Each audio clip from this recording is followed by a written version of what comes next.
విజయనగరం జిల్లా దేవుడికే రక్షణ లేని చోట మానవులకు ఎక్కడ రక్షణ ఉంటుందని విజయనగరం శాసనసభ్యురాలు పూసపాటి అతిథి విజయలక్ష్మి గజపతిరాజు ప్రశ్నించారు.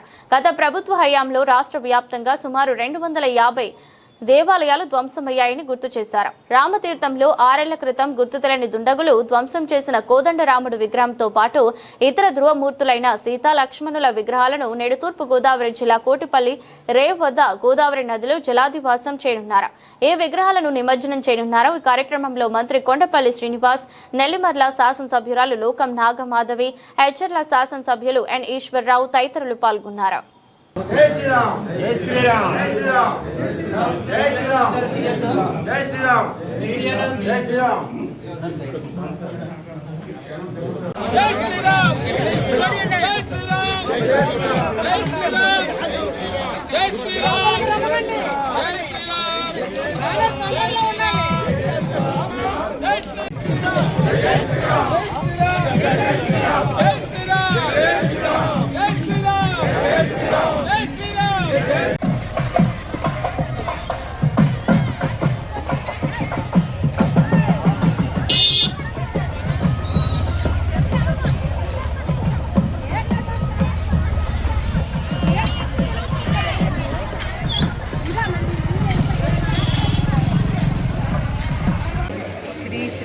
రాముడి విగ్రహం ధ్వంసం చేసిన విగ్రహం ఆ కాలంలో వైసీపీ ప్రభుత్వం ఉన్నప్పుడు ఈ విగ్రహాన్ని ధ్వంసం చేశారు. అయితే మనం చూస్తుంటే ఈ ఒక్క విగ్రహమే కాకుండా 250 ఇన్సిడెంట్స్ అనేది ఆ ప్రభుత్వంలో జరిగింది. అలాగే మనం చూస్తుంటే మనకి కోల్పల్లిలో పూర్తి గుడే ఏకంగా ధ్వంసం చేశారు. మళ్ళీ మన ప్రభుత్వం వచ్చాక మన నారా చంద్రబాబు నాయుడు గారు ముఖ్యమంత్రి అయ్యాక ఎన్డీఏ ప్రభుత్వంలో Telugu Desam party, BJP party, Janasena party 3 పార్టీలు కలిపి ఒక రామ రాజ్యం అనేది ప్రజలకి అందిస్తూ ఉన్నాం. అయితే ఈ విధంగా మనం ఆలోచిస్తే కోల్పల్లి టెంపుల్ కూడా మళ్ళీ మనం కట్టాం. అదేవిధంగా మనకి ఆ రోజు ఉన్నటువంటి కోదండరామ విగ్రహం ఏదైతే మనకి శిరస్సు ధ్వంసం చేశారో ఆ ధ్వంసమైనటువంటి విగ్రహం, ఆ విగ్రహంతో పాటు సీతమ్మ అమ్మవారి విగ్రహం, అలాగే శ్రీ లక్ష్మణ విగ్రహం అన్నీ కూడా తీసుకువెళ్ళి సాంప్రదాయాల ప్రకారం ఆగమ శాస్త్రం ప్రకారం తీసుకువెళ్ళి కోటపల్లిలో నిమజ్జన చేయటానికి మనం అందరం కూడా ఆగమ శాస్త్రం ప్రకారం చేస్తూ ఉన్నాం.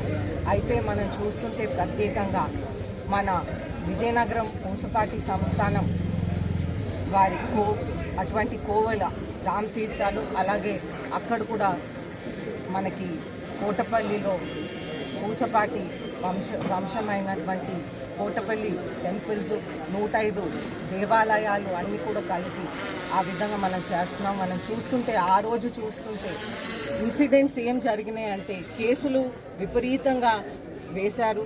అలాగే మనం చూస్తుంటే 105 దేవాలయాలు అయినటువంటి ధర్మకర్త పూసపాటి అశోక్ గజపతిరాజు గారు మీద కూడా కేసు వేసి పూర్తిగా ఒక చైర్మన్ పదవి నుంచి కూడా తొలగించిన సందర్భాలు.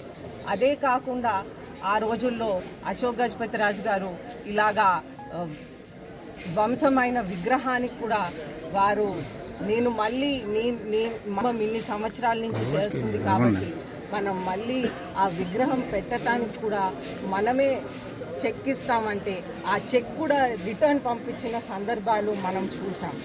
అయితే రాములు వారు ఇంకా మన ప్రాంతంలో ఆ భారతదేశంలో బతికున్నారని ఆలోచిస్తూ అయోధ్య కోసం ఆ చెక్ని మళ్ళీ సమర్పించారు. అప్పుడు బీజేపీ వారు ఎక్స్ మినిస్టర్ గారు శ్రీనివాస్ గారు వచ్చి చెక్ కూడా తీసుకువెళ్ళటం జరిగింది. అయితే ప్రజలందరూ కూడా ఒకటి గమనించాల్సిన అవసరం ఉన్నది. ఏ రాజ్యం మన సాంప్రదాయంని బతికిస్తుంది, ఏ రాజ్యంలో మహిళలకి రక్షణ ఉంది, ఏ రాజ్యంలో డెవలప్మెంట్ అవుతుంది, ఇవన్నీ కూడా ప్రజలు ఆలోచించి మళ్ళీ మన ప్రభుత్వంని ఒక 15 సంవత్సరాలుగా కంటిన్యూగా ఈ విధంగా ఉంటే మన రాష్ట్రం ఒక అగ్ర రాష్ట్రంగా మిగిలిపోతుంది, ఒక రక్షణ ఉన్నటువంటి రాష్ట్రంగా మిగిలిపోతుంది. ఎందుకంటే ఒక చోట దేవునికి రక్షణ లేని చోట ఇంకెవరికి రక్షణ ఉంటుంది అనేది ఒక్కసారి గుర్తు చేస్తూ ఉన్నాను.